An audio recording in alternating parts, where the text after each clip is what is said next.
Hello, नमस्कार. सुलभच्या सगळ्या सदस्यांचं स्वागत.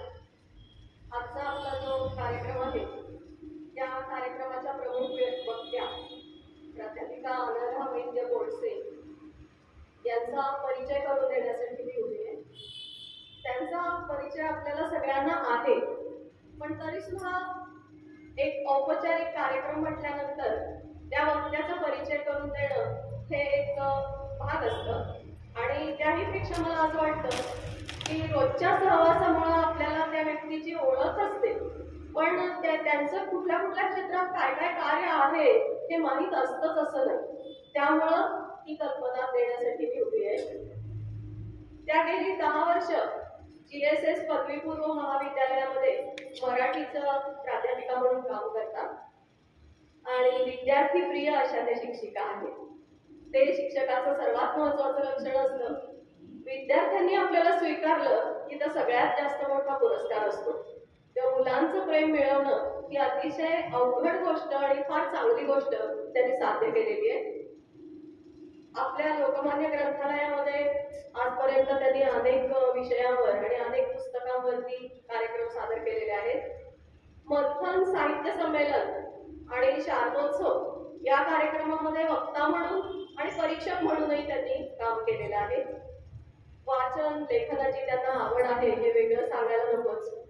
अनेक दिवाळी अंकांमध्ये त्यांनी लेखन केलेलं आहे. आपल्या लोकमान्य ग्रंथालयाच्या बुक लव्हर्स क्लबच्या त्या सहसचिव आहेत आणि चित्पावन ब्राह्मण युवा संघ यांच्या कार्यकारिणीमध्ये उपसचिव म्हणून त्यांची निवड झालेली आहे.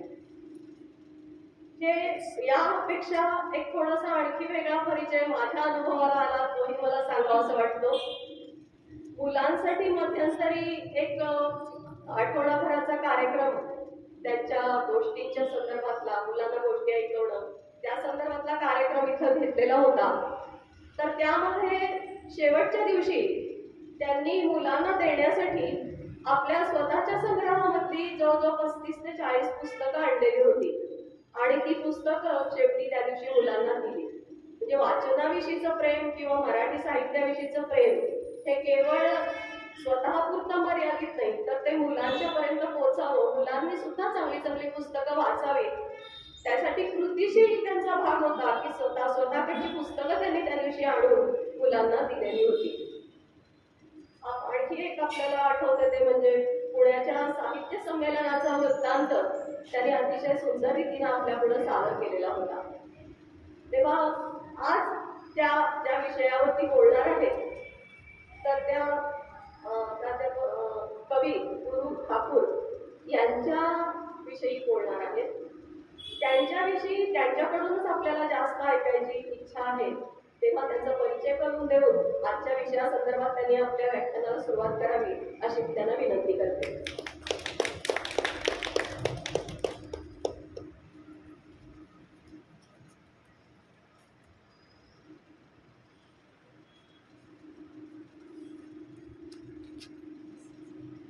नमस्कार.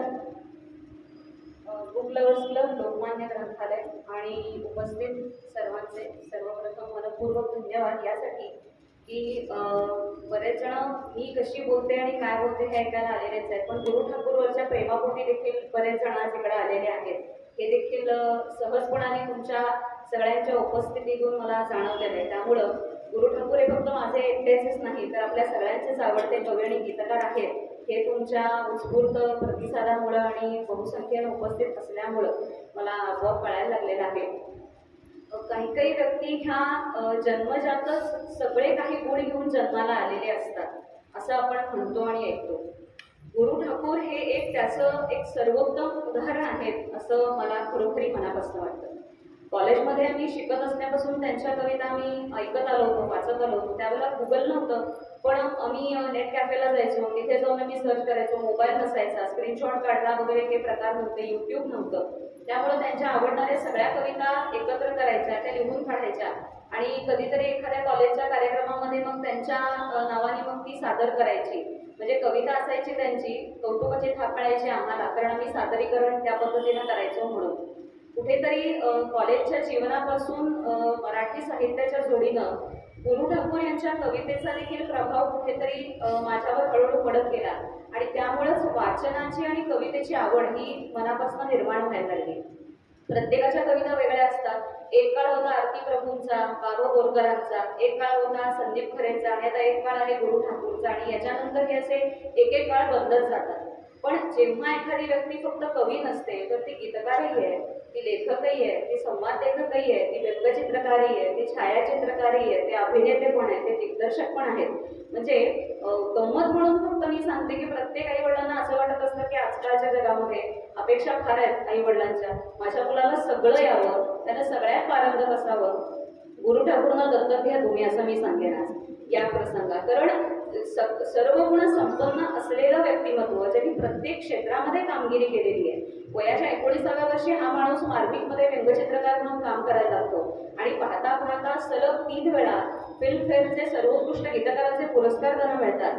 म्हणजे निश्चितच ही व्यक्ती इतकी प्रचंड मोठी कामगिरी करणारी आहे हे आपल्याला समजत जातं. आता जेव्हा गुरु ठाकूरांचा कार्यक्रम म्हणाला हे कळलं होतं तेव्हा आपल्या सवयीनं आपण प्रत्येक जण गुगलवर माहिती बघतो, इंटरव्ह्यू बघायला सुरू करतो, थोडी माहिती जाणून घ्यायचा विचार करायला लागतो. पण एक लेखक म्हणून ते कसे आहेत, कवी म्हणून कसे आहेत, संवेदनशील कलाकार म्हणून कसे आहेत. कारण आपल्या प्रत्येकाला माहीत असेल नटरंग ह्या एका चित्रपटामुळं त्या माणसाचं सगळं करिअर घडवलं. संवाद लेखक म्हणून त्यांनी त्याच्यात काम केलं होतं. शिरपती नावाची त्यांनी भूमिका त्याच्यामध्ये केली होती. अगदी छोटासा रोल होता त्याच्यामध्ये, पण ज्या पद्धतीनं त्या माणसानं तो रोल केलेला होता की आता तो गुणा दाखलकर हा पूर्णपणे त्याच्यात गेल्यानंतर त्याच्या बायकोला पैसे देण्याच्या निमित्तानं तो जबरदस्तीचा तो हात पकडतो. म्हणजे एकीकडे मी त्यांच्या कविता वाचून आनंदित व्हायचे, दुसरीकडे नटरंगामधलं त्यांचं काम बघून मला त्यांचा रागही येत होता. म्हणजे दोन्ही गोष्टी कॉन्ट्रास्ट हा जो प्रकार आहे तो कुठेतरी मला जाणवला. आता मी त्यांच्याविषयी थोडक्यात माहिती सांगायची झाली तर गुरु ठाकूर हे मूळ कोकणातले आहेत. सिंधुदुर्ग आणि वेंगुर्ला इथल्या भागात राहणारे. आपण हे त्यांचं मूळ गाव आणि त्यांचा जन्म झाला 1968 साली 18 जुलैला. मूळ त्यांची कोकणची भूमी आहे. आता ते कायमचे वास्तव्य करतात मुंबईमध्ये. पण ते म्हणतात की जरी मी मोठ्या मोठ्या शहरात जरी राहत असलो, अगदी परदेशात जाऊन त्यांनी अनेक कार्यक्रम केलेले असले तरी देखील आजही हा माणूस कोकणाच्या प्रेमापोटी सतत वारंवार त्या वेंगुर्लामध्ये येतो, तिथे चित्र काढतो, तिथे बसून ते फोटोग्राफी सुद्धा करताना आपल्याला दिसून येतात. असा हा माणूस आहे. आणि आज त्यांच्या अगदी शांत स्वभावातून निर्माण झालेलं कवित्व आणि त्यानंतर एक प्रतितयश म्हणून गीतकारापर्यंत निर्माण झालेला त्यांचा हा जो एक प्रवास आहे तो आपण इकडे आता हळूहळू उलगडून बघणार आहोत. लहानपणी ते अतिशय शांत आणि अबोल स्वभावाचे होते. मुंबईतला त्यांचा जन्म, आपण हे त्यांचं कोकणातलं मूळ गाव. पण ते म्हणतात की लहानपणी मी कधीही कुणाशी फारसं बोलत नसे. आईवडिलांनी विचारलं मी घरी एकटा असताना कोणी येऊन गेलं का वगैरे, तर ते बोलायचे नाही, चित्रातनं सांगायचे की ही अशी अशी व्यक्ती होती आणि ती येऊन गेली होती. इतके ते अबोल होते. पण ते म्हणतात की माझं बालपण समृद्ध होण्यामागचं एक कारण आहे ते म्हणजे माझे आजोबा ज्ञानेश्वरी आणि तुकोबांच्या गाथा. कारण ज्या वेळेला आई बाबा दोघेही बाहेर जायचे ह्याला कोण सांभाळणार, मग माझ्या आजोबांकडे माझी आई सोडून जायचे आणि आजोबा देवघरात त्यांना घेऊन बसायचे आणि आता कडी लावायचे आणि सांगायचे 1-2 तास बैस तू, नंतर आपण बाहेर फिरायला जाऊया. आता सक्तीनं ते तिथं बसून असायचे. पण त्यावेळेला तुकोबांची गाथा, ज्ञानोबांच्या होळ्या हे सगळं त्यांच्या कानावर पडत गेलं.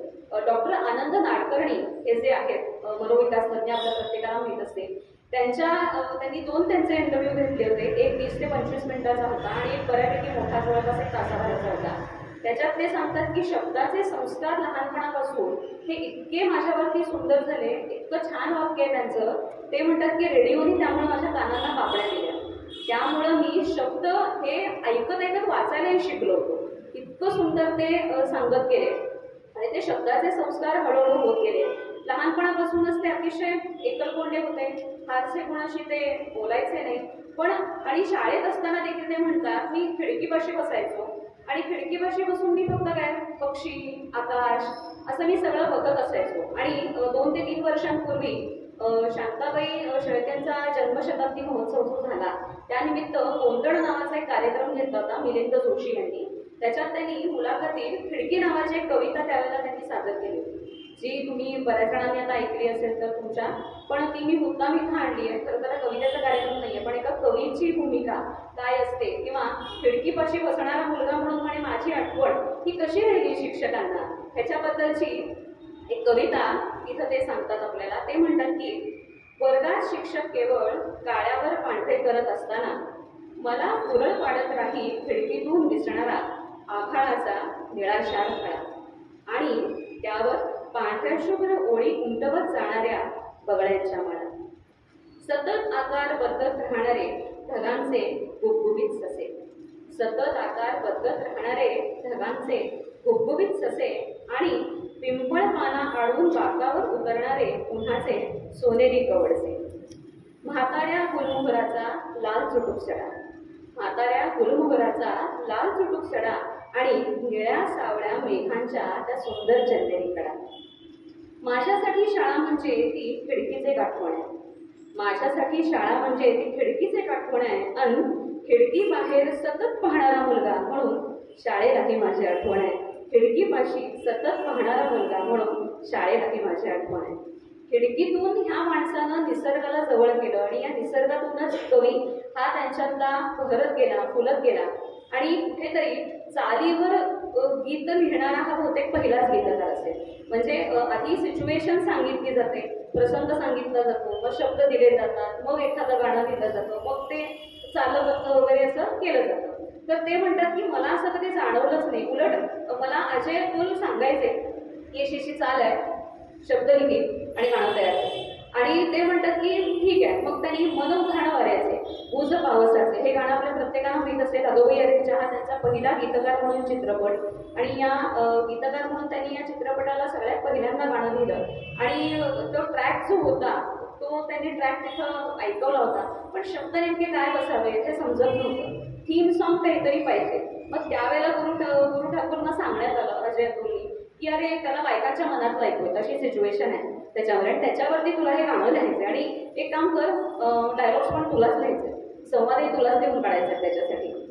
तो म्हणाला ही दुहेरी भूमिका मला पार पाडायची होती, काय करावं मला कळत नव्हतं त्यावेळेला. आणि बायकांच्या मनात ऐकवत्या म्हटल्यानंतर तो सीन म्हणायला लागले मी तयार केलेला दिसला. वडाभोवती बायका दोरा गुंडाळताय आणि तेवढ्यात एका बाईच्या मनात विचार येतो की अजयशी लग्न होण्याऐवजी विजयशी झालं असतं तर कदाचित अमेरिकेत असते मी आज. म्हणजे फेऱ्या मारते ती वडाला आपल्या नवऱ्यासाठी, विचार चालले दुसऱ्याच कोणाचे. म्हणजे मन एका जागी स्थिर कधीच नसतं. ते म्हणतात आज आपण इथे बसलोय, कुणी घरी जाऊन आलेलं असतं, कुणी किती वेळ चालेल याचा विचार करत असतं, कुणी घड्याळाकडे कधी बघायचं याचा विचार करत असतं. किती म्हणे मन आपलं चंचल असतं ते. तर ह्याच्याच वरून त्यांनी त्यांच्या सोसायटीत घडलेला एक किस्सा सांगितला होता की ही झाली त्या चित्रपटापुरतीची एक गोष्ट. पण इथं ते म्हणतात की त्यांच्या सोसायटीत कुणीतरी गेलं होतं, मारलं होतं आणि सगळे मग तिथे खाली आले होते आणि त्यावेळेला सचिन तेंडुलकर अजूनही खेळत होता, तेव्हाची ही गोष्ट आहे. आणि तेव्हा ते म्हणतात की सगळेजण खाली आले होते, ते जी व्यक्ती गेली होती त्यांचे नातेवाईक होते आणि एक आजोबा तिथून खाली उतरले आणि गुरु ठाकूर थांबले होते, त्यांच्या बाजूला ते येऊन थांबले. यांना वाटलं की कोणी पाहुणे येणार आहेत का अजून किंवा काय पुढे आहे ह्याच्याबद्दल चौकशी करत असतील. यांनी सरळ त्यांच्या कानात विचारलं सचिन आहे का गेला रे. म्हणजे अशा प्रसंगातही ते म्हणतात की आपलं मन अजिबात एकाच जागी कधीच नसतं, स्थिर नसतं ते. हे मला त्याच्यातनं दिसून आलं. चित्रपटाचं त्यांनी लेखन केलं आणि अगोबाई अरेंजा हा एकच सिनेमा नाही, भिकारी, त्याचबरोबरीनं नटरंग आणि त्याच्या जोडीनं नारबाची वाडी हा जो एक सिनेमा होता दिलीप प्रभावळकर यांचा, अतिशय सुंदर होता. त्याची संवाद आणि गीत देखील त्यांनी दिलं होतं. म्हणजे गजाल खरी काय हे जे गाणं आहे त्याच्यात कोकणी ढंगातलं जे गाणं म्हणजे त्या आणि त्यांच्या गाण्याचं वैशिष्ट्य असं आहे गीतलेखनाचं की प्रसंग काय आहे, पात्ररचना कशी आहे, कुठल्या पद्धतीचं गाणं आहे, सिच्युएशन काय आहे, ह्या सगळ्यावरती ते म्हणतात मी गीतलेखन करतो. केवळ ते सांगितलं म्हणून नव्हे. आणि रिसेंटली आपल्या प्रत्येकाला माहीत असेल महाराष्ट्र शाहीर हा जो चित्रपट केलेला होता त्यातली गाणी असतील किंवा चंद्रमुखी मधली देखील असतील, सगळी गाणी त्यांनी दिलेली होती. पण इथं ते म्हणतात की महाराष्ट्र शाहीर मधलं इतकं व्हायरल झालेलं एकमेव गाणं म्हणजे बहरवला हा मधुमासांवर. त्याच्यावरती प्रचंड रील्स करण्यात आले होते. शाळेतल्या अगदी मुलामुलींपासून ते अगदी म्हाताऱ्या आजी आजोबांना देखील त्याचा मोह आवरला नाही आणि प्रत्येकाने त्याचे रील्स करून तिकडे ठेवलेले होते. कवितेपासून त्यांचा इथे प्रवास सुरू झाला. वयाच्या 19व्या वर्षी त्यांनी मार्मिकमध्ये व्यंगचित्रकार म्हणून भूमिका इथे निभावली आणि त्यांनी तिथून खऱ्या अर्थानं कामाला सुरुवात केलेली होती. पण व्यंगचित्रकार म्हणून देखील सुरू झालेला हा त्यांचा प्रवास म्हणजे कधी कधी एखादे काही असे धक्के बसतात आपल्याला आयुष्यात, पण काहीतरी फार वेगळं घेऊन जातात. चेतना कॉलेज मुंबईचं आहे, तिथं ते शिकत होते. बीकॉम फर्स्ट इयरला होते. क्लास सुरू आहे आणि हा माणूस मागच्या भागावरती तिथे बसून कॅरिकेचर्स शिकवणाऱ्या शिक्षकाचं काढत होता. प्रोफेसरचं लक्ष गेलं. आपल्या शिकवण्याकडे लक्ष नाही म्हणजे साहजिकच आहे, आपल्या प्रत्येकाला माहिती आहे मलाही राग येतो अशा वेळी कोणी केलं तर. सरळ ते प्रोफेसर तिथं गेले आणि त्यांनी ओरडायला सुरुवात केली, मी इथे शिकवतोय जीव तोडून आणि तू चित्र काढतोयस, चल माझ्यासोबत. त्यांनी प्रिन्सिपलकडे घेऊन गेले त्यांना. प्रिन्सिपलनी विचारलं क्लास सोडून सर इकडे का आलाय. त्यांनी कारण सांगितलं, चित्र दाखवलं. प्रिन्सिपल आधी त्या चित्राकडे त्यांनी बघितलं आणि नंतर पुन्हा एकदा त्या सरांकडे बघितलं आणि ते एकच वाक्य बोलले, सर अगदी हुबेहूब काढलंय हो, किती छान आहे. ह्या एका वाक्यानं गुरु ठाकूर म्हणतात की मला हसावं का रडावं कळलं नाही. आणि त्यानंतर मात्र त्या वर्षीच्या कॉलेजच्या मॅगझिनमध्ये तू स्टाफरूममध्ये जा आणि सगळ्यांचे कॅरिकेचर्स काढ असं त्यांना सांगितलं. आणि त्यानंतर मग ही काढलेली चित्र कुठेतरी सांगितली पाहिजे. मग त्यांच्या वडिलांनी त्यांना सांगितलं की तू एक काम कर, मार्मिकच्या ऑफिसमध्ये जा आणि दाखव तिथे. मग त्यांनी दाखवली तिथे, पण यांनीच काढले आहेत कशावरून, मग शरद पवार काढून दाखव, देवेंद्र फडणवीस काढून दाखव असं त्यांना सांगितलं. आणि एकच प्रश्न विचारला, मार्मिकसाठी काम करणार ना राजकीय व्यंगचित्रकार म्हणून. ते म्हणतात की हा सुखद धक्का होता त्यावेळेला. आणि रेडिओवरती अनाउन्सर म्हणून देखील त्यांनी त्यावेळेला काही वेळेला काम केलं होतं, कारण ते म्हणतात पैशाची थोडी गरज होती आम्हाला, त्यामुळं मला ते काम करावं लागलं होतं. आणि व्यंगचित्रकार, गीतकार, लेखक असा त्यांचा मग हळूहळू प्रवास हा इकडे सुरू झाला. त्यांच्या करिअरला खऱ्या अर्थानं सुरुवात झाली की खरं नटरंगपासून असं आपल्याला माहिती आहे. पण अनेक मालिकांची शीर्षक गीतं सुद्धा त्यांनी दिलेली आपल्या प्रत्येकाला माहिती आहे. असंभव ही जी मालिका होती जी आपल्या प्रत्येकाला माहिती होती, दिवसा मागून रात्र चालते, सकाळ संध्याकाळ, सूत्रधार तो या साऱ्यांचा, नाव तयाचे काळ, अशी ते शीर्षक गीत होतं. ते म्हणजे घड्याळ आणि काळ ह्याला संबंधित असणाऱ्या ओळी त्यांनी इथं लिहिलेल्या होत्या. किंवा रिसेंटली अत्यंत गाजलेलं पण थोडंसं नंतर रटाळ झालं होतं, पण त्या मालिकेमुळं ते हिट आहे, आई कुठे काय करते, आपल्या प्रत्येकाला माहीत असेल. त्या शीर्षक गीतासाठी आणि ती आई नावाचंच एक गाणं होतं त्याच्यामध्ये, ते देखील इथं त्यांनी लिहिलेलं आपल्या प्रत्येकाला बघायला मिळतं. पण दूरचित्रवाणीवरती सुद्धा भूमिका केलेली त्यांची काही मालिका आपल्याला पाहायला मिळतात. हसा चकटमू नावाची एक मालिका आपल्या प्रत्येकाला माहीत असेल. पूर्वीचं जे अल्फा मराठी होतं सुरुवातीला त्याच्यामध्ये त्यांनी हसा चकटमू ही मालिका त्यांनी स्वतः लिहिली होती. त्यामध्ये आताचे दिग्गज कलाकार आहेत त्यावेळेला सगळे यंगस्टर्स होते, जसे की अत्यंत गुणी अभिनेत्री पण जी आता नाही आहे आपल्या, की म्हणजे रसिका जोशी, ती देखील त्याच्यामध्ये होती. त्याच्यानंतर अतिशा नाईक, पंढरीनाथ कांबळे, भरत जाधव, अंकुश चौधरी, स्वतः गुरु ठाकूर, केदार शिंदे ह्या सगळ्यांनी मिळून ती मालिका सजवलेली होती. आणि त्याचं लेखन त्यांनी स्वतः केलं होतं आणि त्यामध्ये त्यांनी अभिनय केला होता. म्हणजे काही एक ठराविक एपिसोड आहेत त्याच्यामध्ये ज्यामध्ये गुरु ठाकूर आपल्याला बघायला मिळतात. म्हणजे तिथे नाचणारा, हसवणारा असा गुरु ठाकूर जेव्हा आपण बघतो ना, तेव्हा आपल्याला खरोखरी आश्चर्य वाटतं की आणि यानंच चंद्रासारखी लावणी लिहिली असेल का. इतकं वेगळं व्यक्तिमत्व त्यांचं कुठेतरी आपल्याला बघायला मिळत जातं. त्यानंतर आपल्या प्रत्येकांच्या शेवटपर्यंत आठवणीत राहणारी एक मालिका ती म्हणजे श्रीयुत गंगाधर टिकरे. दिलीप प्रभावळकर, शुभांगी गोखले, राजन भिसे, विकास कदम आणि रेश्मा नाईक यांच्या भूमिकांनी सजलेली, प्रत्येक विषयांवर आधारित असणारी आणि बहुतेक ती मालिका माझ्यामध्ये दर शुक्रवारी संध्याकाळी रात्री अशी लागायची 8:30-9 वाजता. आणि ती मालिका पूर्वी रिपीट टेलिकास्ट वगैरे हा फारसा प्रकार नसल्यामुळं पटापटा जेवढा आवरायची आणि ती मालिका बघायची, कारण एकदा उशीर झाला की मग नंतर मागचा आवरणार कोण हा एक मुख्य प्रश्न आहे. ती मालिका चुकू नये याचा ध्यास हा जास्त असायचा. त्याचं संवाद लेखन हे गुरु ठाकूरनी केलेलं होतं. आणि ते म्हणतात की त्यामध्ये दिलीप प्रभावळकर ज्या सांगतात ना दरवेळेला आपल्या नातवंडांना, अरे तुकाराम असं म्हणतात वगैरे, ते मला लहानपणी माझ्या आजोबांनी जे संस्कार केले होते ना, तुकोबाच्या गाथा त्यांनी ज्या मला सांगितल्या होत्या, त्याचा कुठेतरी परिणाम म्हणून मग मी ते नारवाची वाडीमध्ये नारू म्हणे असं म्हणून मी त्या ओळी टाकल्या होत्या. किंवा इकडे गंगाधर टिपरेमध्ये ते सांगतात की अरे शिर्या, तुकाराम महाराज काय म्हणतात माहितीये का, असं करून ते आजोबा वेगवेगळी उदाहरणं देऊन त्यांना सांगत असतात. त्यांनी टेलिव्हिजनसाठी लिहिलेली शेवटची मालिका ती म्हणजे जगावेगळी. सुहास जोशी यांची भूमिका असलेली ती मालिका होती. आणि ह्या सुहास जोशींच्या या मालिकेचं पूर्ण जे काही जगावेगळी ही जी मालिका आहे त्याचं लेखन संवाद त्यांनी लिहिलेले होते आणि त्यामध्ये त्यांनी इन्स्पेक्टर साईनाथ राणे ही भूमिका सुद्धा त्याच्यामध्ये त्यांनी केलेली होती. आणि त्याच्यामध्ये म्हणजे जसा फॅमिली डॉक्टर असतो ना आपल्याकडे, तसा फॅमिली इन्स्पेक्टर असं म्हणतो ना आपण, तसं ते फॅमिली इन्स्पेक्टर होते. म्हणजे काही झालं तरी देखील सुहास जोशी सतत साई म्हणून त्याला फोन करत असतात आणि हे आपली आई काय झालं म्हणून हे पण अगदी येत असतात दरवेळी. इतकं ते अगदी छान कॉम्बिनेशन झालं होतं. सोशल मीडिया हा खूप आता प्रभावी झालेला आहे. त्यामुळं ह्या सोशल मीडियातूनच गिरीश आपटे नावाचे त्यांचे जे एक मित्र आहेत गुरु ठाकूर यांचे, त्यांच्याशी काही दिवसांपूर्वी संपर्क आला आणि त्यांनी एक सुंदरशी आठवण सांगितली इथं जगावेगळी या मालिकेच्या मागची. ते म्हणतात की आता ज्याप्रमाणे म्हणे आई आपल्या मुलांना तव्यावरची गरम भाकरी किंवा पोळी काढून म्हणे खायला देते ना, तसा म्हणे गुरु वर्षा बाजूला तिथे बसलेला असायचा आणि सुंदर म्हणे ताजे ताजे सीन तो लिहून आम्हाला खाली पाठवायचा आणि मी त्याच्यावरती शूटिंग करायचो. त्यावेळेला इतकं प्रभावी माध्यम आणि इतकी सुंदर लेखणी ही त्याची आपल्याला इकडं बघायला मिळते. आणि या आठवणींमध्ये एक सुंदरशी आठवण, आणि मागे आपल्याला माहिती आहे दासोवैद्य यांचा खूप छान कार्यक्रम झालेला होता आपल्याकडं आणि त्यांच्याशी बोलता बोलता मला असं कळलं की गुरु ठाकूर हे त्यांचे खूप छान मित्र आहेत. नटरंग ही तरी अतिशय सुंदर कादंबरी, त्याच्यावर चित्रपटही खूप छान झाला. पण वाजले की बारा किंवा अप्सरा आली किंवा खेळ मांडला किंवा सुरुवातीची जी नांदी आहे ती आजही आपल्याला ऐकल्यानंतर आपण मंत्रमुग्ध होतो. सतत ते कानावरती शब्द आपण ऐकत जावेत असं आपल्याला वाटत राहतं.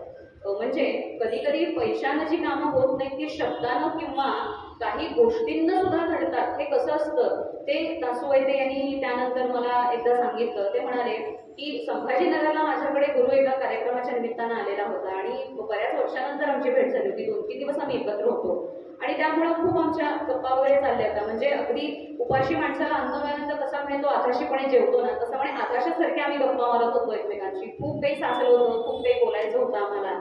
आणि तिथून जवळच वेरूळचं एक कृष्णेश्वर मंदिर आहे ते आम्ही एकदा पाहायला गेलो होतो आणि प्रचंड मोठी रांग होती. काहीतरी असा सोमवारचा काहीतरी होता, भक्तांची खूप गर्दी होती. आम्हाला दर्शनापेक्षा देखील आजूबाजूचा परिसर, मंदिराचे फोटो ह्याच्यामध्ये देखील जास्त रस होता. आणि जायचं कसं, मी तरी गुरुला अगदी उत्साहाने तिथे घेऊन गेलो होतो, चल माझ्यासोबत म्हणून. पण एवढी गर्दी होती, मग जायचं कसं हा मोठा प्रश्न. इतक्यात ते दासोवैद्यांनी त्यांना सांगितलं गुरु तू इकडेच बैस, मी आलो 5 मिनिटात. रांग प्रचंड मोठी होती आणि तिथे एक माणूस त्यांना बसलेला तिथला, सिक्युरिटी गार्ड असतो ना तसा. आणि तो सिक्युरिटी गार्ड त्याने त्याच्या हातामध्ये मोबाईल होता, तो गाणी आपली ऐकत होता छानपैकी. गाणं हा एकच धागा दासोवैद्यांनी पकडला त्याचा आणि त्याच्यापाशी ते गेले आणि त्यांनी स्वतः नटरंगमध्ये काही गाणी त्याला ऐकवली आणि तो एकदम खुश झाला. ही गाणी मी ऐकली आहेत ना, किती छान आहे. वाजले की बारा, अप्सरा आली, खेळ मांडला, ऐकली आहेत ती गाणी, किती छान आहे, किती सुंदर गाणी गायली आहेत प्रत्येकाने याच्यात. दासोवैद्यांनी म्हटलं आवडली गाणी तुला ही, म्हणजे इमोशनल ब्लॅकमेलिंग बघा कवी सुद्धा कसे करतात ते. आवडली का गाणी तुला? अरे हो खूप छान आहे तो. अरे ही गाणी ज्यांनी लिहिली आहेत ना स्वतः आलेत ना इकडं आज. हो कुठं आलेत ते बघा तिथे बसलेत. एवढी गर्दी आहे की जाणार कसं, कुठली गर्दी आहे काय गर्दी नाही, घेऊन येताना मी घेऊन जातो आतमध्ये. इतका आनंद झाला दासोवैद्यांना. ते म्हणायला लागले की अनघा शब्दाचं सामर्थ्य एवढं असतं की एखाद्याच्या मनावरती दारुड केल्याप्रमाणे जर का ते शब्द फिरायला लागले ना तर ते कोणालाही घेऊन जाऊ शकतात. आणि गुरु ठाकूरला आपल्या सोबत बोलवलं, ते तिथं वेरूळच्या मंदिरात गेले, दर्शन झालं, आसपासचा सगळा परिसर त्यांचा छानपैकी बघून झाला. आणि ही कल्पनाच नाही गुरु ठाकूरना की ह्या मागचा मेन कल्प्रेट हा दासोवैद्य आहे म्हणून. त्यांना काय वाटलं की माझ्या ओळखीतच हे सगळं झालेलं आहे म्हणून. त्यामुळे छानपैकी सगळं मंदिर वगैरे ते महादेवाचं बघून झालं. आणि नंतर मात्र माझी ही युक्ती त्याच्याबरोबर लक्षात आली आणि हळूच तो म्हणाला अरे वैद्यांची मात्रा चांगली लागू पडली दिसतीये या मंदिराच्या माध्यमातून मला. आणि ते म्हणतात की ग्रॅटिट्यूड हा प्रकार खूप कमी होत चाललाय अलीकडे, पण तो गुरुमुळे पुन्हा एकदा वाढीस कसा लागला पाहिजे किंवा मैत्री किती छान असावी. तर तो माझ्या घरी आला त्यानंतर आणि मुंबईत जेव्हा ते परत गेले त्यानंतर दासोवैद्यांचं सुंदर कॅरिकेचर त्यांनी काढलं आणि त्याला बाय पोस्ट पाठवून दिलं होतं की तुझ्यामुळे मला मंदिर बघायला मिळालं, 2-3 दिवसाचा सहवास मला मिळाला. आणि जेव्हा याच्याबद्दल त्यांनाही पत्रकारांनी विचारलं की तुम्हाला दासोवैद्य यांच्याविषयी काय वाटतं, तुम्ही त्याचं कॅरिकेचर काढलं होतं वगैरे, तेव्हा ते म्हणाले नाही मला दासोला भेटल्यानंतर असं वाटतं की शाळेतलाच माझा मित्र मला भेटलाय. त्यामुळे अगदी छान आमच्या गप्पा झाल्या, मस्तपैकी मला त्याच्यामुळे मंदिर वगैरे बघायला मिळालं. आणि मी जात्याच ते चित्रकार आहेत, उंचल्याची जादू त्यांच्या बोटात जन्मजात असल्यामुळं त्यांनी सुंदर सुंदर अशी चित्र देखील त्या ठिकाणी काढलेली होती. नटरंगच्या बद्दल थोडीशी माहिती आधी आपण आपण जाणून घेऊया आणि मग पुन्हा त्यांचे काही चित्रपट आणि त्यांच्या इतर काही ज्या काही गोष्टी आहेत त्या पण आपण बघूया. नटरंग हा चित्रपट त्यांच्या संपूर्ण कारकिर्दीला कलाटणी देणारा ठरला. डॉक्टर आनंद यादव यांच्या नटरंग या कादंबरीवर आधारितच त्यांनी हा इथे चित्रपट बेतलेला होता. कादंबरी तुम्ही वाचली तर त्याचा शेवट असा आपल्याला दिसून येतो की गुणा कागलकर हा पूर्ण एकाकी पडलाय, आपण तमाशा केला ही खूप मोठी चूक केली असं त्याला वाटतं आणि शेवटी तो बस स्टँडवरती असा वेड्यासारखा फिरतो, असं त्याचा वाईट शेवट आहे तसा विचार केला तर. मी पण ती काही दिवसांपूर्वी घेऊन गेले होते आपल्या इतर ग्रंथालयातनं कादंबरी आणि त्यामुळं हा जो एक भाग तो लक्षात आला. पण इथे ते म्हणतात की मला कुठल्याही प्रकारे कादंबरीचा हा शेवट हा शोकात करायचा नव्हता अजिबात, काहीतरी सकारात्मकतेनं आपल्याला द्यायचं आहे या समाजाला असं होतं. आणि म्हणूनच चित्रपटाच्या सुरुवातीला त्याला पुरस्कार मिळालेला आहे अशी सुरुवात आपल्याला दिसते आणि पुरस्कार मिळाल्यानंतर त्याला त्याचा सगळा भूतकाळ जो आहे तो आठवायला लागतो. इथे शिरपतीची भूमिका त्यांनी केलेली होती, कोल्हापूरला सगळा सेट लागला होता, तिथं त्यांचं शूटिंग वगैरे सगळं सुरू होतं, गाणी वगैरे चालली होती आणि अजय अतुल आणि पुरू ठाकूर हे आता गेली 20 वर्ष एकत्र काम करतात. त्यांच्या अनेक गीतांना चाली दिलेल्या आहेत, त्यामुळे दोघांची मैत्री आणि एकत्र काम ह्यांचं गेली 20 पेक्षा अनेक वर्ष हे दोघं एकत्र काम करतायत इकडे. आणि इथे खरं तर अजय अतुल आणि बाकी सगळ्यांचं म्हणणं होतं की लावणीची परंपरा आता हळूहळू नाहीशी होत चालली आहे, परत लावणीकडे कोण वळणार आहे म्हणून. तर त्यावेळेला ते म्हणाले की नाही, आपण अशा प्रकारे लिहूया ना की हजारो वर्ष लोकांनी ती लक्षात ठेवली पाहिजे. आणि त्यानंतर मग ती गाजलेली लावणी आपल्या प्रत्येकाला माहिती आहे, चैत्र पुनवेची रात राजा आली या घरात थड थड काळ जातं माझ्या माईला. पण इथे तो जुना काळ दाखवलाय ज्या काळामध्ये घड्याळ अजिबात नाहीये. वाचले की बघा या लावणीच्या मागे देखील अभ्यास, निरीक्षण आणि आकलन ह्याचा भाग एवढा प्रचंड आहे त्यांचा, म्हणजे आवाज इतका छान आहे गुरु ठाकूर यांचा की नेमकी लावणी कशी राहायची हे कळत नाहीये. खेडेगाव आहे, जत्रेतला तो तमाशा आहे, हातात त्यांच्या घड्याळ नाहीये, मग ती वाजले की बारा का म्हणे असा देखील एक प्रश्न होता. त्यामुळे त्यांनी आपल्या ती वडिलांना विचारलं की बाबा मी अशी लावणी घेणार आहे, मग काय करायचं. मग ते म्हणाले की रे ते आपल्या कोकणात तरी दशावतारी असतात, तमाशा वगैरे नसतात आणि पूर्वीच्या काळी म्हणे कितीची गाडी गेली ह्याच्यावरून किती वाजले हे ओळखलं जायचं. आणि चैत्र पुनवेची रात म्हणजे काय, चैत्रातल्या पौर्णिमेला जत्रा वगैरे येतात ना, मग त्याचा तू संदर्भ इकडे वापरू शकतोस. अशा पद्धतीनं मग त्यांनी ती लावणी लिहिली, चैत्र पुनवेची रात आज आली या घरात धड धड काळ जातं माझ्या माईला, कधी कवा कुठं कसा जीव झाला या डबेचा त्याचा नाही भरावसा तुला राहील. आणि मग वाजले की बरा म्हणजे काय, 6ची ही गाडी गेली, 9ची ही गेली, आता 12ची गाडी निघाली असं. आणि अप्सरालीबद्दल ते तरी असं सांगतात, म्हणजे त्यांची जी वेबसाईट आहे www.guruthakur.in नावाची त्यांची एक वेबसाईट आहे, तुम्ही गुगलवर घातलीत ना तर त्याचे अनेक लेख, कविता, त्यांचे कॅरिकेचर्स, त्यांचे पोर्ट्रेट्स आपल्याला त्याच्यावरती बघायला मिळतात. तर त्याच्यात त्यांनी अप्सरालीबद्दल एक खूप सुंदर लिहिलेलं आहे की ही अप्सरा तुम्हाला कुठे भेटली असा अनेक जण प्रश्न विचारतात. ते म्हणतात की अप्सरा म्हणजे कुणी युवती नाही आहे, तर ती अप्सरा म्हणजे ती स्वतः लावणी आहे जी गुणा कागलकरमुळे संपन्न झालेली आहे, ज्याला जरीचा फेटा आणि कडं मिळतं त्यावेळेला ते शब्दाचं वैभव कुठेतरी त्या अप्सरेप्रमाणे त्याला जाणवायला लागतं आणि त्यावेळेला ती अप्सरा आली. हे आहे खेळ मांडला हे गाणं तरी आपल्या प्रत्येकाच्या मनाचा ठाव घेईल असंच आहे, म्हणजे सकारात्मकतेनं आपण आयुष्यात पुढे कसं जावं हे शिकवणारी त्यांची गाणी आहेत. एक म्हणजे खेळ मांडला, त्यानंतर महाराष्ट्र शाहीर याच्यात पाऊलं थकलं नाही हे देखील गाणं आपल्याला तितकंच प्रभावी माध्यम आहे, जे सकारात्मकतेनं आपल्याला बघायला शिकवतं. तर खेळ मांडला ह्याच्यामध्ये देखील जो एक शब्द होता की भेगाळल्या भुई परी जीर्ण अंगाला जीवाला जाळी, तर ते म्हणायला लागले की हा शब्द मला वाटला होता म्हणून मी लिहिला होता. अजय अतुल म्हणायला लागले तरी गाणं छान झालंय, शब्द पण सुंदर आहेत गुरु, पण हे भेगाळल्या भुई परी जीर्ण हा शब्द फिट बसत नाही आहे, काहीतरी वेगळा वाटतोय आम्हाला. तेवढ्याच बाजूला म्हणे जिथं त्यांचं रेकॉर्डिंग होतं त्याच्या बाजूला नाना पाटेकर आले होते कुठल्या तरी एका शूटिंगच्या दरम्यान. त्यांनी सांगितलं अरे तू गुरु ना मी तुझं गाणं ऐकलं खेळ मांडला, खूप सुंदर आहे आणि त्याच्यातला जो शब्द आहे ना भेगाळल्या भुई परी जीर्ण हे सुंदर लिहिलायस रे. तर गुरु ठाकूर म्हणतात की त्यांनी स्तुती केली, मी फक्त अजय अतुलकडे फक्त असं बघितलं त्यांची काय रिॲक्शन होती तेवढ्यात ते दोघं म्हणाले अहो आम्ही पण त्याला हेच सांगत होतो, छान शब्द आहे खूप सुंदर. म्हणजे पटकन ह्या बाजूने त्या बाजूला कसे आपण वळतो ते बघता. आणि सी गौरव पुरस्कारामध्ये सर्वोत्कृष्ट गीतकाराचा पुरस्कार त्यानंतर ह्या चित्रपटाच्या गीतासाठी त्यानंतर त्यांना इकडे मिळालेला होता. अनेक गाणी होती आणि लावणीची परंपरा खऱ्या अर्थानं मी तर म्हणेन गुरु ठाकूर यांनी पुन्हा एकदा नव्यानं समृद्ध केली आणि त्यांच्या ह्या गीतलेखनाचं एक खरोखरी महत्त्वाचं वैशिष्ट्य म्हणजे त्यांनी एक सांगितलं की गाणं हे कुठलंही असो, भक्तिगीत, कार्निवल सॉन्ग, गोळीगीत, लावणी, अभंग, मोठे म्हणजे संतांचे अभंग लिहिताना तरी आपण शुद्ध सात्विक शब्दांचाच वापर करतो, पण कोळी गीतामध्ये, कार्निवल सॉन्गमध्ये, प्रेम गीतामध्ये ते म्हणतात की गायकाला देखील जसं स्वातंत्र्य असतं तसं गीतकाराला देखील त्याचं स्वतःचं मत असतं.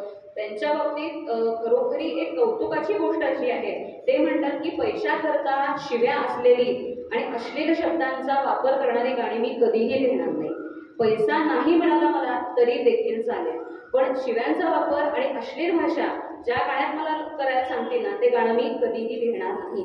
हा मला वाटतं एका गीतकाराचा फार मोठेपण आहे की आजकाल पैशांसाठी लोक काहीही करायला तयार होते, पण ते म्हणतात नाही, ज्या कानांनी मी ज्ञानेश्वरी ऐकली, ज्या मुखानं मी तुकोबांच्या गाणं आजही सांगतो, त्या हातानं मी काही झालं तरी शिव्यांचा उल्लेख करणार नाही. आणि टाइमपास नावाचा जो सिनेमा खूप प्रसिद्ध झालेला होता, दगडू आणि प्राजक्ताची गोष्ट ही सगळ्यांना भुळ घालणारी होती आणि त्याच्यामध्ये एका ब्राह्मणी घरात जन्माला आलेली मुलगी आणि एका कोळीवाड्यातला मुलगा यांची प्रेम कहाणी त्याच्यामध्ये सांगितली होती. मला वेड लागले प्रेमाचे हे गाणं खूप प्रसिद्ध झालेलं होतं, पण त्यातलं जे कोळी गीत आहे, ती पोलीस सासूक तुपातली तिला मोहऱ्याचा लागलाय ना, ही देखील खूप छान आहे.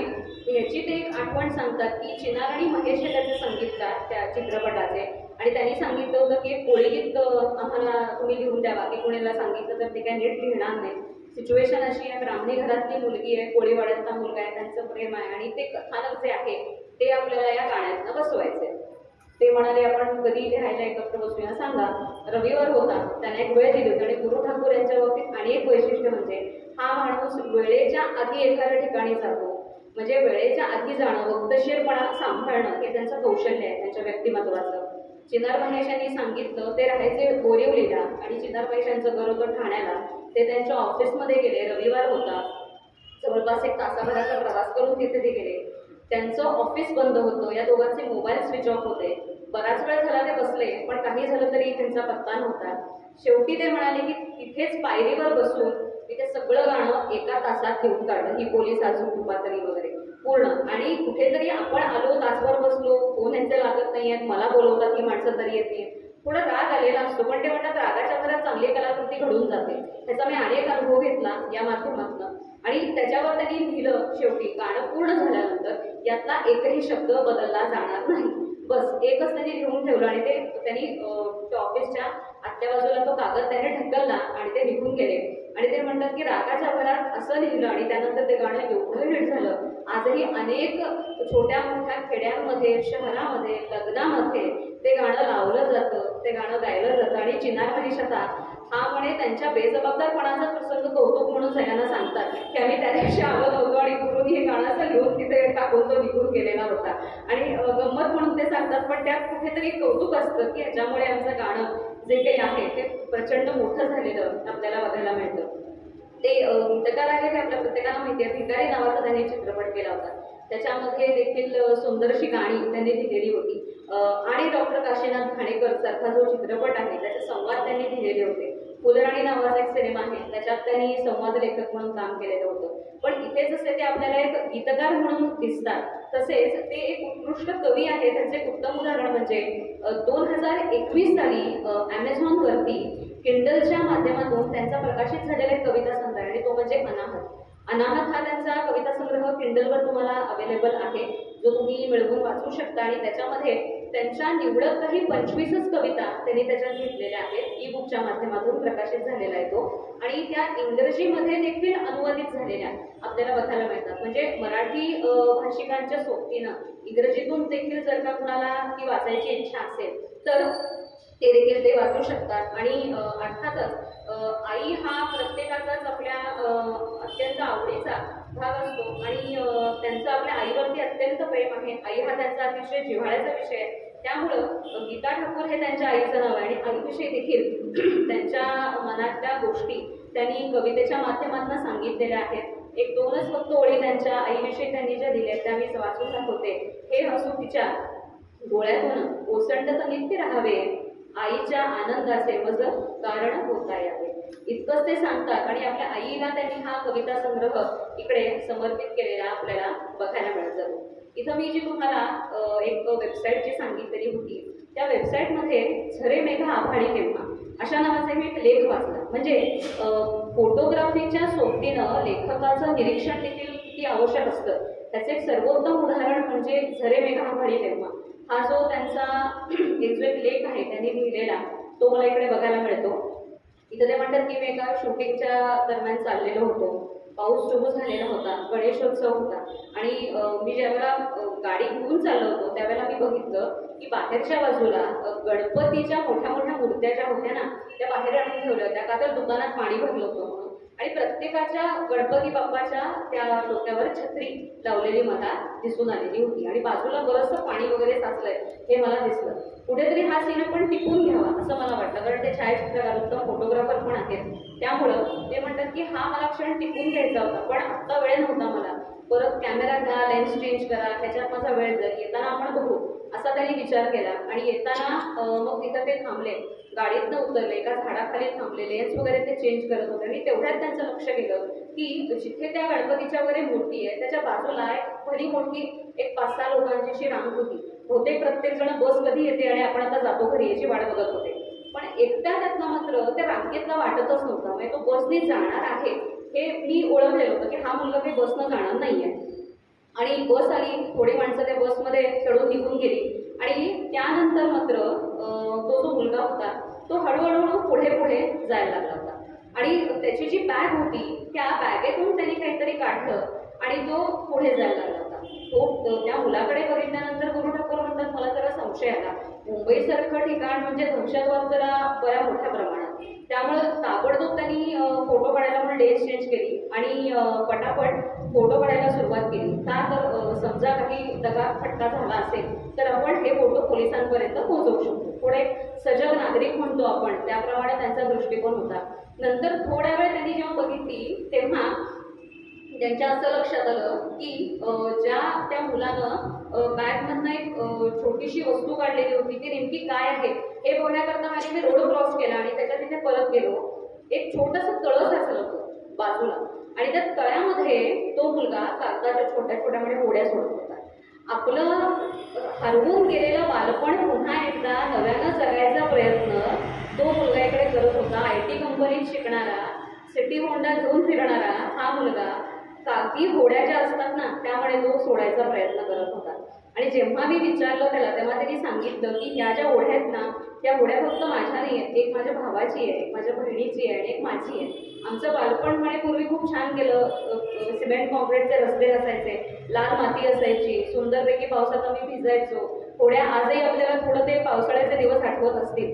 हा म्हणजे अगदी नवीन कोरी आणलेली पुस्तकं असतात तर शेवटचं पान ठरलेलं असतं, एकतर खाडाखोड करायला किंवा फाडून टाकायला, त्याचाच आपण फक्त वापर करतो. तसं म्हणे आम्ही करायचो आणि अशा पद्धतीनं आम्ही आमचं बालपण जगायचो. पण आता काय आहे मुंबईसारख्या ठिकाणी शक्य नाही आहे ना, म्हणून म्हणे मी ते होड्या सोडतोय.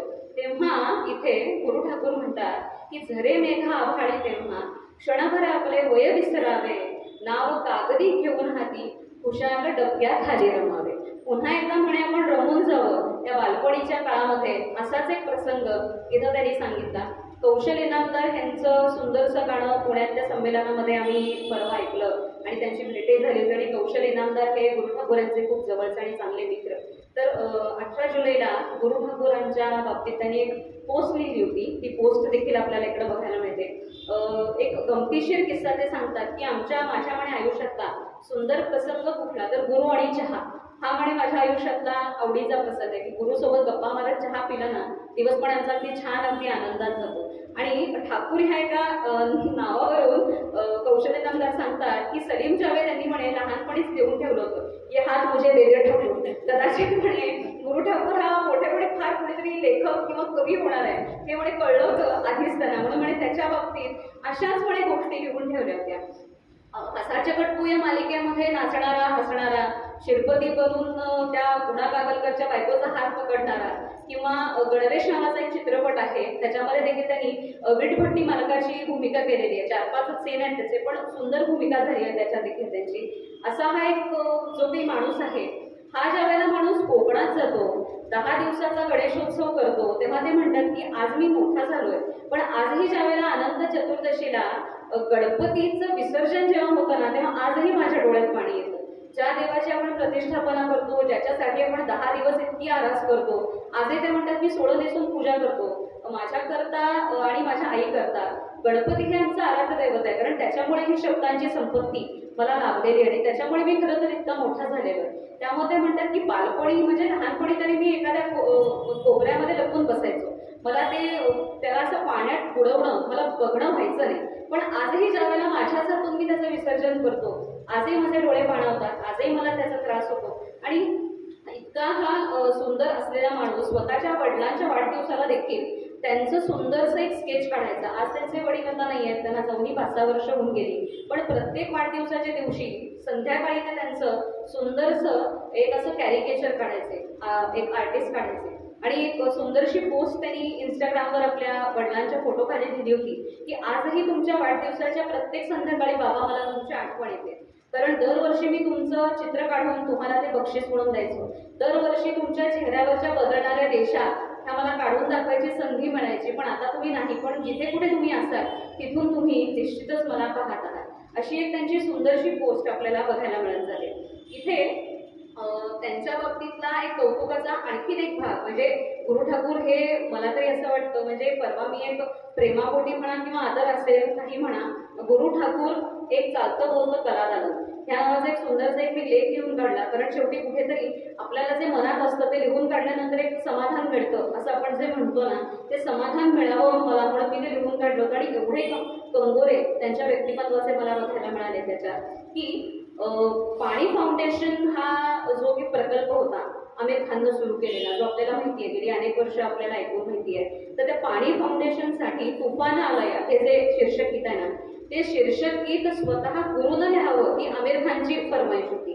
कारण त्यांनी सांगितलं होतं की दुष्काळाची परिस्थिती, पाण्याचा अभाव आणि ते पाणी मिळावं याकरता लोकांची चाललेली चढाओढी आणि या सगळ्याच्या प्रसंगाचं जे काही एक माध्यम आहे ते आपल्याला चांगल्या शब्दात मांडायचं असेल तर गुरुसारखा दुसरा कुठलाही नाही. त्यामुळे गुरु ठाकूर म्हणतात की तो सन्मान आहे माझा की एवढ्या मोठ्या आमच्या काळच्या चॉकलेट हिरोकडून मला अशा प्रकारची संधी मिळणं हे देखील एक कौतुकाची गोष्ट आहे. ते उत्कृष्ट कवी आहेत हे आपल्याला माहिती आहे. कवीला पुरस्कार मिळाले की त्यांना आनंद होत असतो. पण इकडे त्यांच्या बाबतीत सांगायचं झालं तर आपलं जे महाराष्ट्र बोर्ड आहे त्या महाराष्ट्र बोर्डातल्या बालभारती 7वी आणि 10वीच्या पुस्तकात त्यांच्या कविता अभ्यासक्रमाला लावण्यात आलेल्या आहेत. 10वीच्या पुस्तकामध्ये तू बुद्धी दे तू तेज दे नवचेतना विश्वास दे ही जी प्रकाश बाबा आमटे यांच्यावरचं प्रकाश बाबा आमटे हा जो एक चित्रपट आलेला होता, तर हे गाणं खरं तर ते म्हणतात मी एका सिरियल करता लिहिलेलं होतं. त्याचे कॉपीराईट मी ऑलरेडी देण्याच्या विचारात होतो. पण इतक्यात नाना पाटेकर यांचा मला फोन आला की असं आहे का मी सिनेमा करतो आणि त्याच्याकरता गुरु मला एक गाणं हवं आहे. तर त्यावेळेला आणि ते काय म्हणतात की निसर्गावर प्रेम करणारे, माणुसकीनं जगणारी माणसाची, देव नकोय त्याच्यामध्ये आणि तरी देखील आम्हाला प्रार्थनेचं गीत पाहिजे.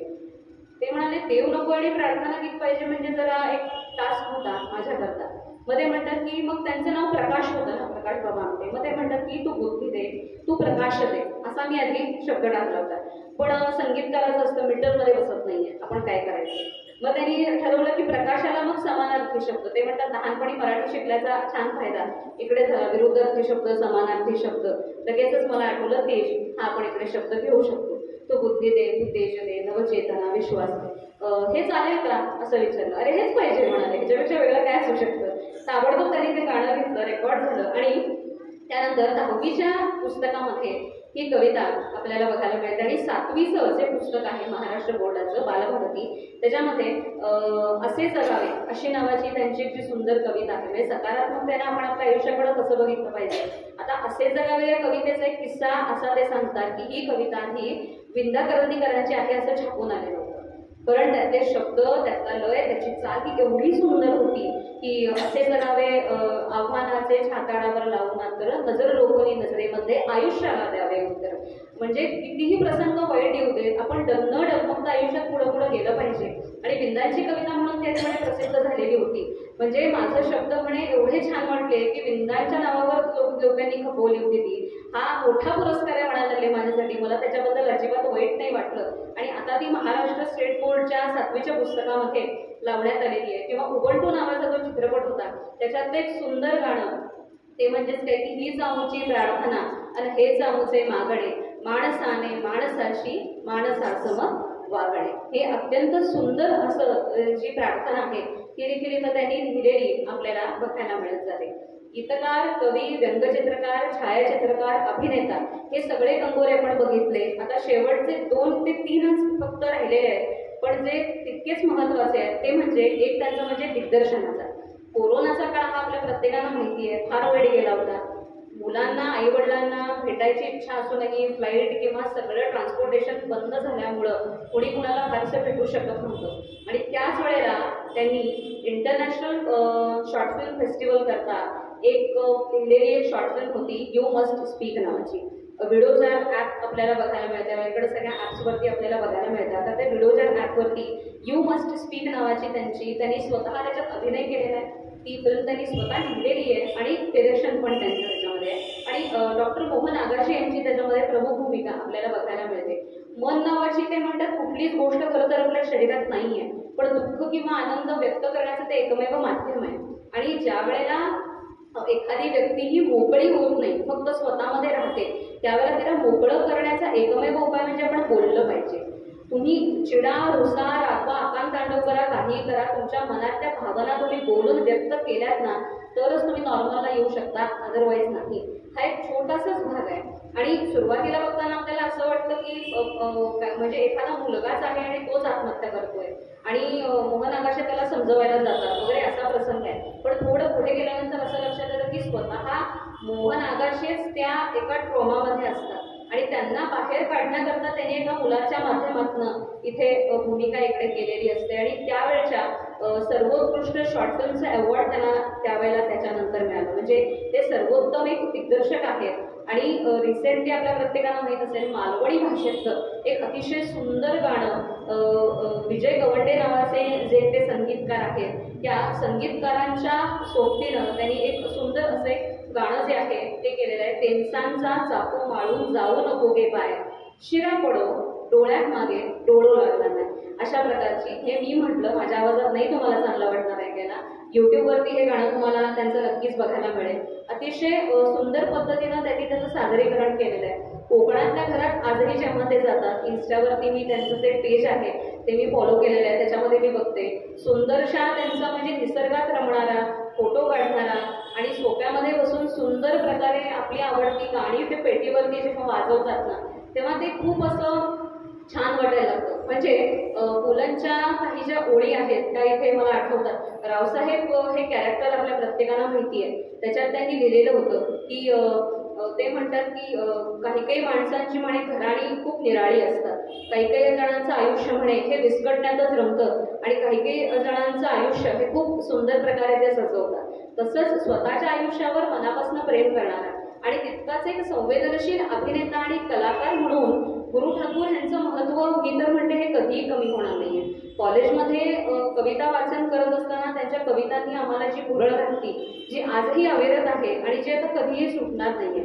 ते गीतकार आहेत, कवी आहेत, गायक आहेत, त्याचबरोबरीनं ते अभिनेते आहेत. अनेक सुंदर सुंदर चित्रपटांच्या पटकथा ज्या काही आहेत त्या देखील याला त्यांनी दिलेल्या आहेत. आणि प्रत्येक गाण्यामागचा जो प्रवास आहे हा प्रत्येक गाण्यामागच्या प्रवासातूनच खरं तर त्यांचं जे पूर्ण व्यक्तित्व आहे ते आपल्याला इकडे बघायला मिळत जातं.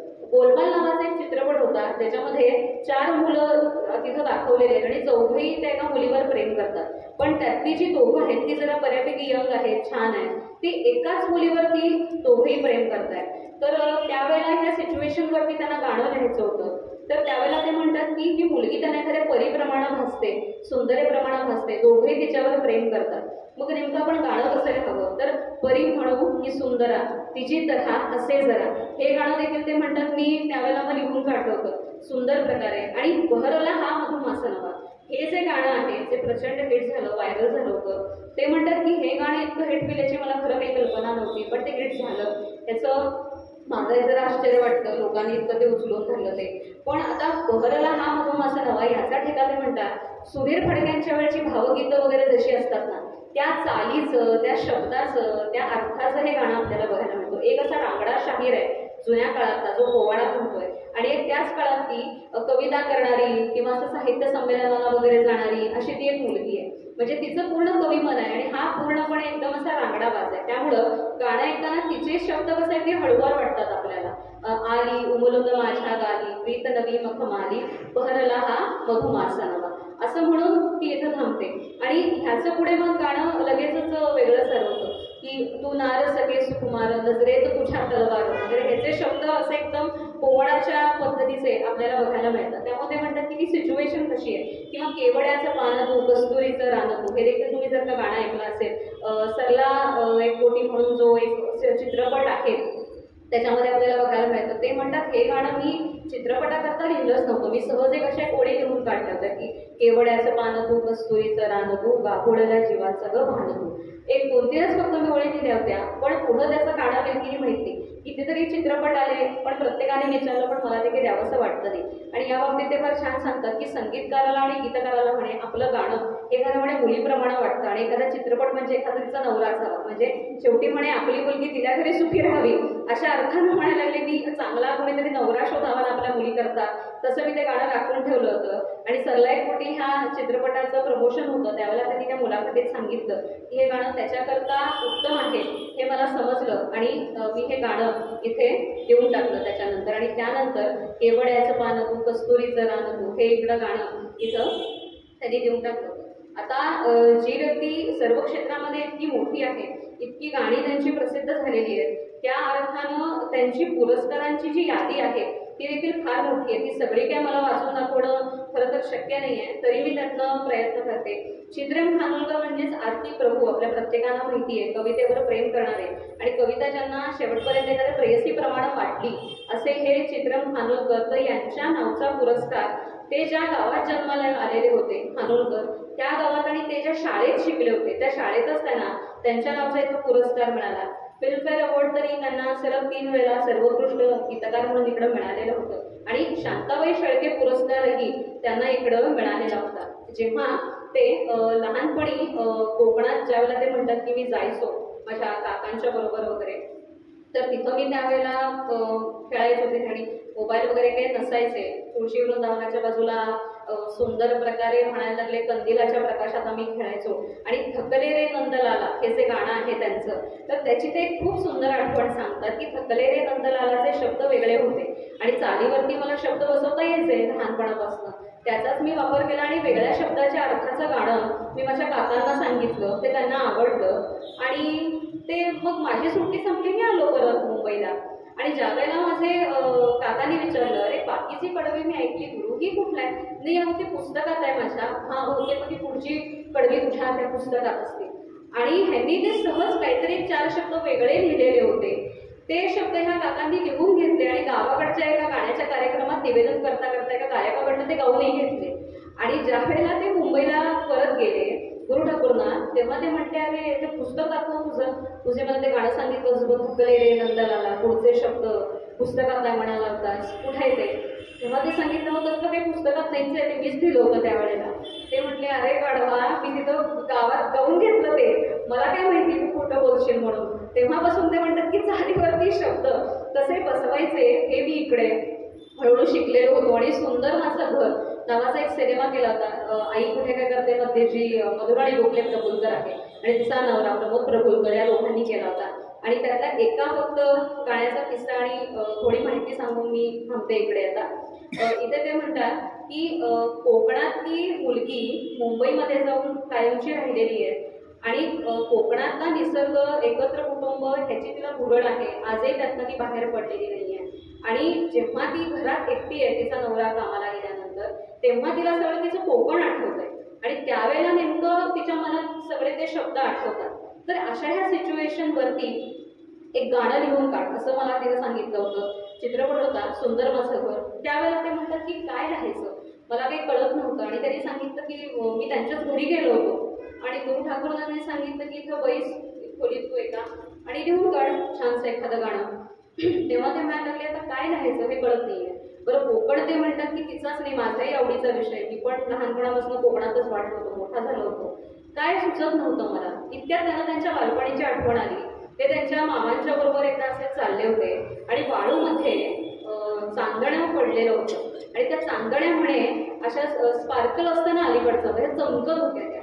तेव्हा गुरु ठाकूर लहान असताना म्हणाले की बहुतेक ना त्यांचे मामा त्यावेळेला कोकणीतनं म्हणाले छान चांदणा पडला असं ते म्हणाले. त्यावर गुरु ठाकूर म्हटले अरे चांदणा पडला नाही मामा, अरे ते चांदणं आहे ना ते पडून फुटलंय बहुतेक खाली. सगळ्यांनी त्याची थट्टा केली सुरुवातीला, सगळे खूप हसले, अरे चांदणं बघायचं पडून फुटतं का वगैरे वगैरे म्हणून त्यांची जरा थट्टा करण्यात आली होती.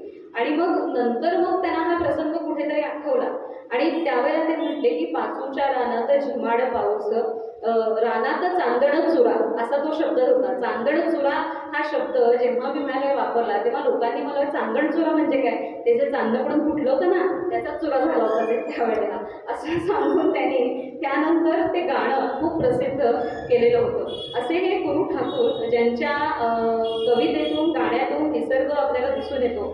भरला हा मधुमासा नवा हे गाणं हिट होतं. त्यांना यू मस्ट स्पीक ह्याचं त्यांनी दिग्दर्शन केलेलं होतं. पण आता त्यांचे जे पुरस्कार इकडे त्यांना मिळालेले होते त्यामध्ये 2013 हे वर्ष ते म्हणतात त्यांच्याकरता फार महत्त्वाचं होतं, कारण जवळपास 3 पुरस्कार सलग त्यांना त्या वर्षी मिळालेले होते.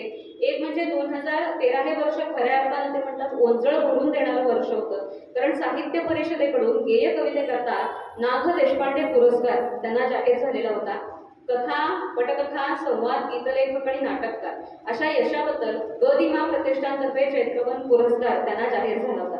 आणि हा जेव्हा त्यांना जाहीर झाला तेव्हा त्यांनी माफी मागितली म्हणतात मी गदिमांची आणि सांगितलं थकलेले नंदलालाचा जो किस्सा होता तो मी त्या दिवशी त्यानंतर मी सगळ्यांना सांगितला. आणि इंडियन म्युझिक अकॅडमीनं outstanding lyricist of Marathi music industry last 5 years म्हणून त्यांची त्यानंतर निवड केलेली होती.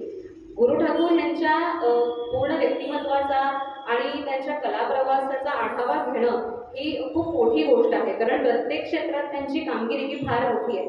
अशी मी जर बोलत राहिले तर तुम्ही नक्कीच ऐकत राहाल, पण इतका त्यांचा मोठा कलाप्रवास आहे हा की तो एका तासात बसवणं तसा शक्य नाही आहे. तरी देखील गीतलेखन, कथा, पटकथा, संवाद, व्यंगचित्रकार, छायाचित्रकार, एक दिग्दर्शक, एक संवेदनशील अभिनेता, उत्तम पेटीवादक आणि गायक ह्या सगळ्या भूमिकेतून जितकी शक्य आहे तितकी सविस्तर आणि सुंदर माहिती मी तुमच्यापर्यंत पोहोचवण्याचा प्रयत्न केला असं मला वाटतं. आणि शेवट हा एखाद्या कवीचा हा त्याच्याच एका कवितेतून झालेला हा जास्त चांगला असं मला वाटतं.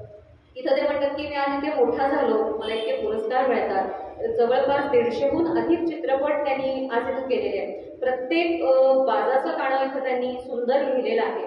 म्हणजे ज्या वेळेला ते वाजले की बाजासारखी लावणी देतात तेव्हाही ते आपल्याला आवडतात, चंद्रासारखी जेव्हा लावणी देतात तेव्हाही आपल्याला आवडतात.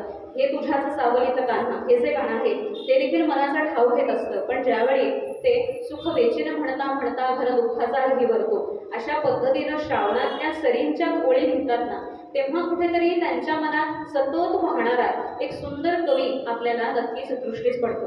ते म्हणतात की आयुष्यात कधीही आपण आपल्या मातीला विसरता कामा नये. आणि इथं ते म्हणतात की आपलं हे ग्रंथालय आहे तिथं आपल्याकडे वाचनाचे संस्कार आपण मुलांवर करतो. त्यामुळं त्यांचीच एक गोष्ट मला इथे सांगावीशी वाटते. ते म्हणतात की वाचनाचं वेड असता कामा नये, वाचनाचं व्यसन असलं पाहिजे आपल्याला. ज्याप्रमाणे ते म्हणतात की काही कलाकार नाटक सिनेमा करता जेव्हा शूटिंग करता जातात, ज्यांना व्यसन असतं ना तेव्हा ते कसे म्हणे बरोबर दुकानं शोधून दारू आणि सिगरेट आणतात. तसं म्हणे वाचनाचं हे व्यसन असलं पाहिजे आपल्याला, ते वेळ असता कामा नये. आणि लहानपणापासून ते आबोल होते, पुस्तकांची त्यांची मैत्री झाली होती आणि एक रद्दीवाला त्यांच्या शाळेच्या जवळपास असायचा. तर त्या रद्दीवाल्यापाशी हे लहानपणी खूप रमायचे आणि तो रद्दीवाला देखील सुंदर सुंदर पुस्तकं वेचून यांच्याकरता बाजूला करून ठेवायचा. आई यांची घरी वाट बघायची, अजून कसा आला नाही हा शाळेतून. आणि हे आपले इथं बसलेले असायचे त्या रद्दीवाल्याबरोबर गप्पा मारत. नंतर त्या रद्दीवाल्यासोबत त्यांची छान मैत्री झाली आणि त्यांनी सांगितलं की तुला जी हवी आहेत ना ती पुस्तकं मला सांगत जा, ती मी बाजूला करून ठेवी. त्यामुळे ते म्हणतात की त्या इतका मी मोठा झालो याच्यामध्ये आई वडिलांच्या बरोबर रसिक प्रेक्षकांसोबत त्या रद्दीवाल्याचा देखील तितकाच महत्त्वाचा हात आहे. कारण आपल्याला मोठं करण्यामध्ये छोट्यातल्या छोट्या व्यक्तीपासूनचा संदर्भ शेवटपर्यंत आपण लक्षात ठेवणं हे फार गरजेचं असतं. आणि म्हणूनच असे जगावे यातल्या त्याच्या 4 ओळी आहेत, त्यातल्या फक्त 2च ओळी मी सांगते. ते म्हणतात की आपण असं काही कार्य करून जायचं या जगातनं जाताना की शेवटपर्यंत आपलं नाव लक्षात राहिलं पाहिजे. मरावे परी कीर्ती रूपे उरावे हे जे सांगितलंय ना रामदास स्वामींनी, तसं आपलं कार्य असलं पाहिजे. आणि म्हणून ते म्हणतात की करून जावे असेही काही दुनिया जाताना, गहिवर यावा जगास साऱ्या निरोप शेवट घेताना. आपला शेवट झालेला बघून लोकांना देखील गहिवर आला पाहिजे इतकपलं पाहिजे आणि आपण काही झालं तरी देखील आपल्या मातीशी आपलं इमान जे आहे ना ते सोडता कामा नये. अक्षय परांजपे नावाचा एक मुलगा मला मध्यंतरी त्या इन्स्टावरती भेटला आणि ज्यांनी ह्या गुरु ठाकूर यांची सुंदर फोटोग्राफी केलेली होती. त्यांच्या एका प्रोजेक्ट करता अल्बम एक होता संदीप पाठकच्या सोबत केलेला त्यांनी, जगात भरी पंढरी शिवाय या नावाचा, आणि त्याचं प्रमोशन होतं. तर अक्षय परांजपे म्हणाला की मी त्यावेळेला पहिल्यांदा भेटलो गुरु ठाकूर यांना. वेळेचं प्रचंड बंधन पाळणारा हा होता माणूस आणि त्याच्या डोळ्यामध्ये म्हणजे मी जेव्हा माझ्याकडे त्यांच्या नका फोटो काढते, फोटो काढून मी जेव्हा बघितले ना, डोळ्यातला एक जिवंतपणा जो काही आहे त्यांच्या किंवा चेहऱ्यावरचं जे हसू आहे ते एवढं सुंदर आहे की मला त्यांचे फक्त त्यानंतर 2च अँगलमध्ये फोटो हवे होते, पण जवळपास मी त्यांचे 700 ते 800 फोटो काढले आणि 5 ते सव्वा 5 तास तो माणूस पेशन्सनं बसून होता आणि 2 अँगलसाठी त्यांनी त्यांचा वेळ दिला, जराही कुरकुर न करता. आणि त्यानंतर पुन्हा ते माझ्याशी गप्पा मारायला लागले आणि त्यानंतर माझी त्यांच्याशी चांगली मैत्री झाली. म्हणजे वेळेचं बंधन पाळणं हे आवश्यक आहे, पण आपल्याकरता कुणीतरी प्रेमापोटी करतंय ह्याचा अर्थ पेशन्सनी बसणं देखील फार गरजेचं आहे, हे देखील ते सांगतात. ते म्हणतात की काही झालं तरी देखील आपण आपली माती कधीही विसरता कामा नये. लोक त्यांना प्रश्न विचारतात आजही की तुमची इतकी सुंदर मराठी भाषा आहे, मराठीचे संस्कार हे जर म्हणे आपण आपल्या मुलांवर करायचे असतील तर आपण काय केलं पाहिजे. गुरु ठाकूर त्यांना एकच उत्तर देतात, तुम्ही आधी घरात मुलांशी मराठीत बोलायला शिका, म्हणजे आपोआप मराठीचे संस्कार हे मुलांवर होतील आणि तुम्ही मोबाईलच्या ऐवजी पुस्तकं घेऊन बसा. कारण ते म्हणतात माझ्या आईनं कधीही मला पुस्तकं वाच सांगितलं नाही. तिची कामं झाल्यानंतर ती आणि माझे बाबा वर्तमानपत्र वाचायचे. आजही मला बरेच जण पुस्तकं देतात, ती आई माझी आजही वाचते. त्यांची आई आज जवळपास 85-86 वर्षाची आहे, तरी देखील ते म्हणतात की वाचनाचे संस्कार हे रद्दीवाल्याकडूनही झाले आणि माझ्या आईकडूनही झाले. कधीही माझ्या आईने मला तू वाच असं सांगितलं नाही, ते उपजतच माझ्यामध्ये आलेलं होतं. ह्याच मातीशी नातं आपण कसं ठेवावं ह्यासाठी त्यांचीच एक कविता मी इथे सादर करते. पण तत्पूर्वी लोकमान्य ग्रंथालय, बुक लवर्स क्लब आणि बहुसंख्येने उपस्थित असलेल्या तुम्हा सर्व श्रोत्यांचे मनपूर्वक धन्यवाद. गुरु ठाकूर यांच्या प्रेमापोटी आज तुम्ही सगळेजण इथे आलात आणि त्यांच्याविषयीची ही सगळी माहिती जितकी मला शक्य आहे तितकी तुम्ही ओघवती ऐकली, त्याबद्दल मी तुमचे खरोखरी खूप मनापासून धन्यवाद मानते. आणि हा कार्यक्रमाचा शेवट मी त्यांच्याच एका या कवितेनं करते. ते असं म्हणतात, कोणीच नसतं आपलं कधी म्हणतात मात्र सारे, कोणीच नसतं आपलं कधी म्हणतात मात्र सारे, शिड फिरवून जातात निघून फिरतात जेव्हा वारे. म्हणून म्हणतो ठेव ध्यानात माणसांच्या या निबिड रानात, तगवण्यासाठी तुझं झाड केवळ प्रकाश शोधून काढ. त्याच्याकडे पाहून वाढ, येतील जातील वादळ वारे, नसेल कोणी सावरणारे. तोल तुझा ढाळू नको उगाच पानं गाळू नको, तोल तुझा ढाळू नको उगाच पानं गाळू नको. घटका पळे ऋतू सहा प्रत्येक क्षण जगून पहा. आभाळाची ओढ घेऊन मुळं रोवून उभा राहा, मात्र उंच जाता नाही तत्व एक सोडू नको. ज्या मातीत रुजून आलायस तिचं मन मोडू नको, ज्या मातीत रुजून आलायस तिचं मन मोडू नको. खूप खूप धन्यवाद. Thank you so much.